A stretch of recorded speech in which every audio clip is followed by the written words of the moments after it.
Now to the political preferences of young people. Young voters appear to be warming to the Republican Party in a head-to-head matchup with President Biden. The Fox News poll shows Donald Trump getting the lion's share of support from voters under the age of 30. Let's bring in, you already saw him with a little sneak peek, Evita Duffy, contributor to the Federalist, and conservative internet personality Clarkson Lawson. Thank you both for coming on. Very much appreciated. Evita, Axios writes the following, quoting here, "Old men lace up. Biden, Trump try to keep up with Gen Z and millennials. Young voters made up about 17% of the electorate in 2020 and were especially key for Biden, supporting the Democrats by wide margins. But this year, many are unenthused by the likely Biden-Trump rematch, and polls suggest the Israel-Hamas war has helped Trump slice into Biden's margin among voters 18 to 34. Is that a fair point? Do you believe that's kind of a trend you're seeing, Evita, or hearing about?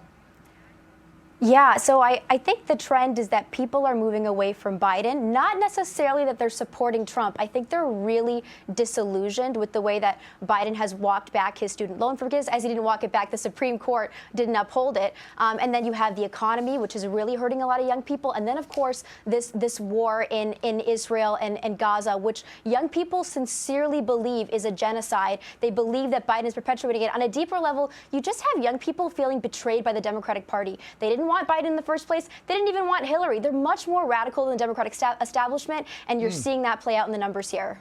It's kind of fascinating. Clarkson, here's what a young delegate told Rolling Stone, quoting here, "I understand the disconnect. I think young people are more critical of the issues that are impacting them now, and they're tired of politicians only coming around when it's election time. Oftentimes, we're used as a pawn in this fight." I mean, yeah, kind of the same thing, right? They don't want to be lied to.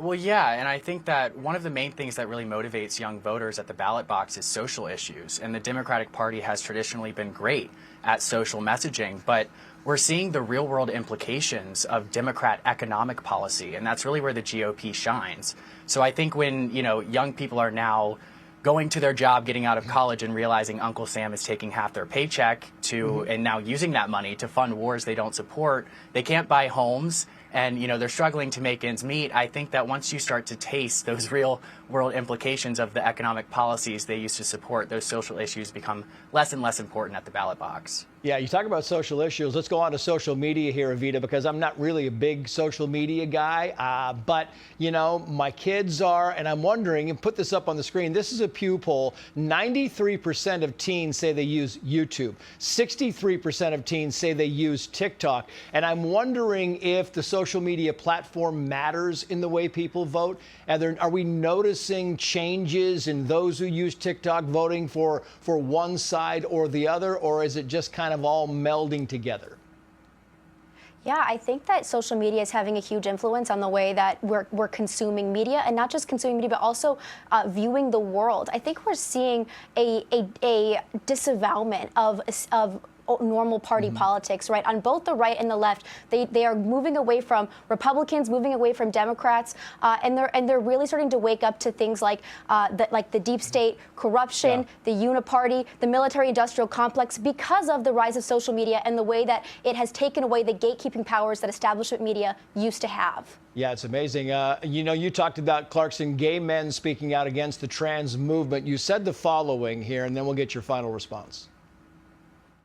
The biggest clowns that try to talk about transitioning and trans issues are the cisgendered gay men that are like, as a gay man, no. No. Not no, yes. If you don't want gay men to have an opinion on issues surrounding the T of LGBT, then take out the G. You don't get to use our sexuality to push forward an agenda without question.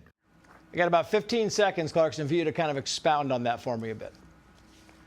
Well, yeah, and simply put, I'll preface it by saying there's nothing wrong with being transgender. I know many lovely transgender people, but there's a stark difference between being transgender and being gay. Being gay is a sexuality based in biological fact. I know how to define a man because that's what I'm attracted to, whereas being transgender is an identity based in a medical diagnosis, and those two things really have no business being in an alphabet together. So that's really where the inspiration of that video came from.